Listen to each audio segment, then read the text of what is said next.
নমস্কার বন্ধুরা, তোমরা দেখছো তোমাদের প্রিয় YouTube channel the way of education. বন্ধুরা, তোমরা দেখতে পাচ্ছ এই মুহূর্তে আমি উপস্থিত হয়ে গেছি উত্তরবঙ্গ কৃষি বিশ্ববিদ্যালয়ের অফিসিয়াল ওয়েবসাইটে, যার অফিসিয়াল ওয়েবসাইটটি হচ্ছে www.ubkb.ac.in। বন্ধুরা, আমি তোমাদের কিন্তু প্রথমেই বলেছিলাম যে তোমাদের ইউবিকেবির ভর্তির যে অফিসিয়াল নোটিশ সেটা কিন্তু অবশ্যই মোটামুটি এই মের লাস্টের দিক করে বা লাস্টের উইকে কিন্তু তোমাদের কাছে আসবে। তো সেটাই কথা মতো সেটাই এসেছে, এবং এটাও বলেছিলাম যে তোমাদের অবশ্যই কিন্তু বিসিকেবির আগে ইউবিকেবির কিন্তু ফর্ম ফিল আপের নোটিশ কিন্তু অবশ্যই আসবে। তো সেই কথা মতো এটাও হয়েছে।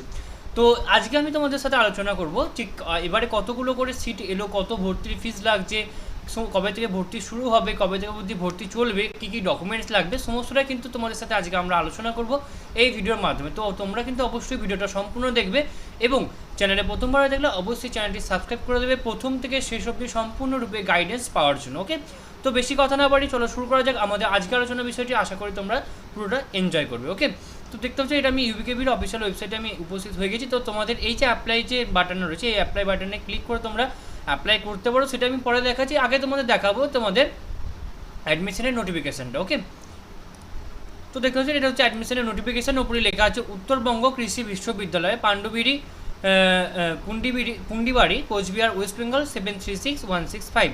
Online applications are invited from eligible candidates domiciled in the state of West Bengal for admission to 4-year BSc Honours Agriculture and BSc Honours Horticulture course for main campus at Pundibari, Coachbihar, and College of the Agriculture at Majihan, Dakshin Dinajpur under the university for the academic session 2024-25. Eligibility criteria and the application fees are stated below. Okay, তো দেখতে হচ্ছে এখানে BSc honours agriculture এবং BSc honours horticulture. BSc honours agriculture কী বলছে, at the college of the agriculture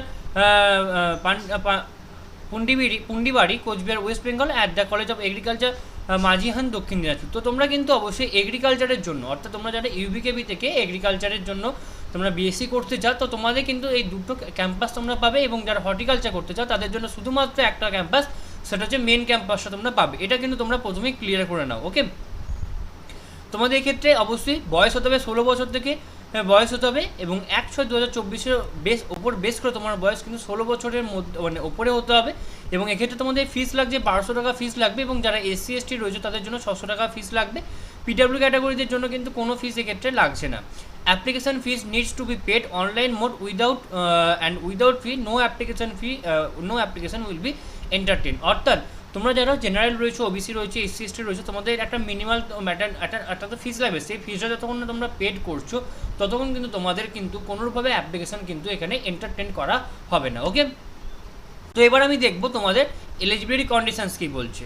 তো দেখতে হচ্ছে এখানে লেখা আছে all applicants expect for those under SC ST and PWD must have passed madhyamik standard examination at least 60% marks aggregate.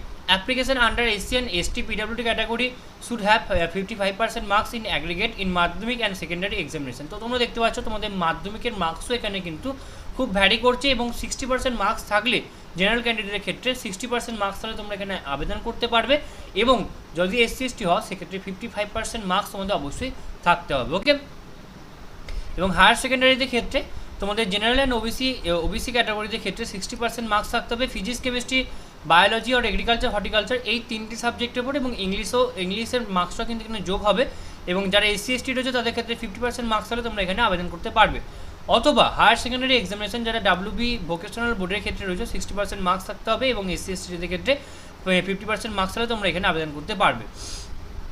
Next কি বলছে, candidates belonging to SC ST or OBC PWD will be treated as general category applicant if they fail to submit produce appropriate document in the support of their claim। অর্থাৎ তোমরা যদি SC ST হও বা OBC হও, সেক্ষেত্রে তোমরা যদি তোমাদের যে সার্টিফিকেট রয়েছে অর্থাৎ কাস্ট সার্টিফিকেট রয়েছে, সেই কাস্ট সার্টিফিকেট তোমরা যদি দেখাতে না পারো তাহলে কিন্তু তোমাদের জেনারেল ক্যান্ডিডেট হিসেবে কিন্তু এখানে ধরা হবে। ওকে, তো তোমাদের এই অফিসিয়াল ওয়েবসাইটের মাধ্যমে কিন্তু তোমাদের ফর্ম ফিল আপ করা হবে। তো এর অফিসিয়াল লিঙ্কটা কিন্তু আমি আমার ভিডিও ডিসক্রিপশন বক্সে দিয়ে রাখবো। তো তোমরা কিন্তু সেখান থেকে গিয়ে কিন্তু তোমরা ক্লিক করলে কিন্তু তোমরা ডাইরেক্ট অফিসিয়াল ওয়েবসাইটে চলে আসবে। ওকে, নেক্সট কী বলেছে, তোমাদের সিট কতগুলো রয়েছে। তোমাদের এক্ষেত্রে মেন ক্যাম্পাসের জন্য মোট সিট রয়েছে, দেখতে পাচ্ছ এখানে মোট সিট রয়েছে এক্ষেত্রে 72টা মোট সিট রয়েছে। মোট 72টা সিট রয়েছে এক্ষেত্রে। WBCSC বোর্ডের ক্ষেত্রে মোট 50টা, ভোকেশনাল বোর্ডের ক্ষেত্রে 2টো, CBSE ICSE বোর্ডের ক্ষেত্রে 5টা, আইসিআর কোটা থেকে 14টা এবং হিল কোটাদের জন্য একটি মাত্র ভ্যাকেন্সিস রয়েছে। তো টোটাল মোট 72টি ভ্যাকেন্সিস রয়েছে। BSc honours horticulture at faculty horticulture main ক্যাম্পাসে তোমাদের মোট 35টি ভ্যাকেন্সিস রয়েছে। ওকে, এবং তোমরা যারা অনার্স এগ্রিকালচার করতে চাও দক্ষিণ দিনাজপুরের ক্যাম্পাস থেকে তোমাদের জন্য মোট এক্ষেত্রে 35টি ভ্যাকেন্সিস রয়েছে। ওকে, তো তোমাদের মোট এক্ষেত্রে 142টা মোট ভ্যাকেন্সিস রয়েছে, মানে মোট সিটস রয়েছে।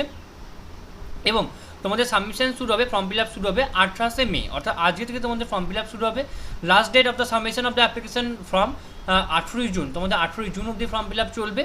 এবং publication of the merit list 21 June, এবং বাকি সমস্ত কিছু পরবর্তীকালে তোমাদের নোটিফাই করে দেওয়া হবে। তো তার জন্য তোমরা কিন্তু অবশ্যই আমাদের চ্যানেলের উপর চোখ রাখো। যারা তোমরা আমাদের টেলিগ্রাম গ্রুপে জয়েন আছো তারা জানো যে কতটা পরিমাণে আমরা তোমাদেরকে সাপোর্ট করছি, তোমাদের সমস্ত কোশ্চেনের অ্যান্সার আমরা অবশ্যই দিচ্ছি। তো তোমরা অবশ্যই আমাদের টেলিগ্রাম গ্রুপে জয়েন হয়ে যাও, সেখানে জয়েন হলে তোমাদের কিন্তু অনেক হেল্প হবে, অনেক হেল্প হবে। তো তোমরা অবশ্যই জয়েন করো না। নেক্সট রয়েছে documents to be kept ready in soft copies for the filling up online application. তো তোমাদের এই সফট কপিসগুলো লাগবে। কী লাগবে? পাসপোর্ট সাইজ রিসেন্ট ফটোগ্রাফ লাগবে, সিগনেচার অফ দ্য ক্যান্ডিডেটস লাগবে, self attested copy of the proof of the date of birth certificate লাগবে, সেটা অবশ্যই মাধ্যমিকের সার্টিফিকেট হলেও হবে অথবা বার্থ সার্টিফিকেট হলেও হবে। Self attested copy of the marksheet of the Madhyamik or its equivalent, self attested copy of the board side, সব এটাও বোর্ড সাইড এটাও board side. Okay, higher secondary marksheets লাগবে, self attested copy of SC ST NCL certificate, মানে তোমাদের অবশ্যই SC ST certificate অবশ্যই লাগবে। এবং সেলফ অ্যাটাস্টেড রেসিডেন্সিয়াল বা ডোমিসাইল সার্টিফিকেট সেটাও কিন্তু তোমাদের অবশ্যই লাগবে। সেটা অবশ্যই প্রেসক্রাইব ফরম্যাট যেটা রয়েছে সেই প্রেসক্রাইব ফরম্যাটে তোমাদের কিন্তু অবশ্যই তোমাদের ডোমিসাইল সার্টিফিকেটটা লাগবে। ওকে, অ্যাডমিশন প্রসেস ইন ব্রিফ, অ্যাডমিশনের যে ফর্ম ফিল আপের প্রসেস রয়েছে সেটা এখানে দিয়ে দেওয়া রয়েছে, দেখতে পাচ্ছ। তো তোমাদের প্রথমে অনলাইন অ্যাপ্লিকেশন হবে, তারপরে মেরিট লিস্ট হবে, তারপরে কাউন্সেলিং হবে বা ডকুমেন্ট ভেরিফিকেশন হবে, তারপরে তোমাদের সিট অফারে করা হবে, তারপর তোমাদের কিন্তু ফাইনাল সাবমিশন এক্ষেত্রে হবে। Okay, important notes to the application, no admission form will be issued from the university counter, অর্থাৎ ইউনিভার্সিটি কাউন্টার থেকে কিন্তু তোমাদের কোনোভাবে কোনো এখানে অ্যাপ্লিকেশন ফর্ম এখানে দেওয়া হয় না। Applicant domicile in the other state will not be eligible to apply expect for the ICR quota. Okay, ICR quota থেকে যদি তোমরা এখানে আবেদন করো সেক্ষেত্রে মানে আইসিআর থেকে তোমরা যদি এখানে ঢোকো তাহলে বাইরে ক্যান্ডিডেট হলেও হবে, কিন্তু বাইরের কোনো ক্যান্ডিডেট মেরিটের বেসিসে কিন্তু অবশ্যই এক্ষেত্রে এখানে অ্যাডমিশন নিতে পারবে না। ওকে, তো এখানে আরও কিছু বলা রয়েছে যেগুলো অতটা ইম্পর্টেন্ট নয়।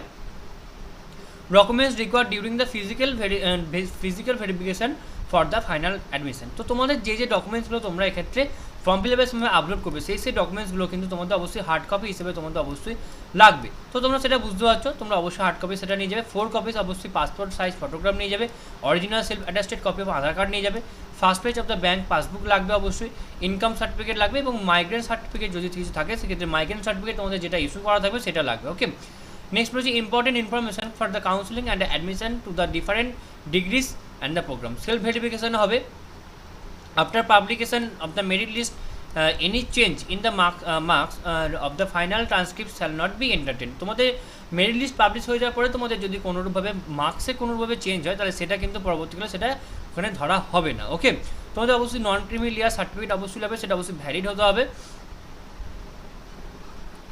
তো এইগুলি ছিল বেসিক কিছু তোমাদের জানার তথ্য, এবং যেগুলো তোমাদের সাথে আমি আলোচনা করে দিলাম। আশা করি তোমাদের সমস্যাটা খুব ভালো করে বুঝতে পারলে। তো তোমাদের ফর্ম ফিল আপ আজকে থেকে শুরু হচ্ছে এবং ফর্ম ফিল আপ কিন্তু চলবে 28শে জুন অবধি।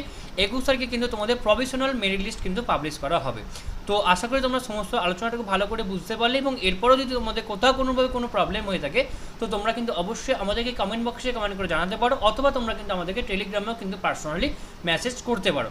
সম্পূর্ণ ভিডিও দেখার জন্য তোমাদের সকলকে অসংখ্য ধন্যবাদ। দেখা হচ্ছে পরের ভিডিওতে, ততক্ষণ তোমরা সকলেই ভালো থাকবে, সুস্থ থাকবে। তোমাদের সকলকে আরও একবার অসংখ্য ধন্যবাদ।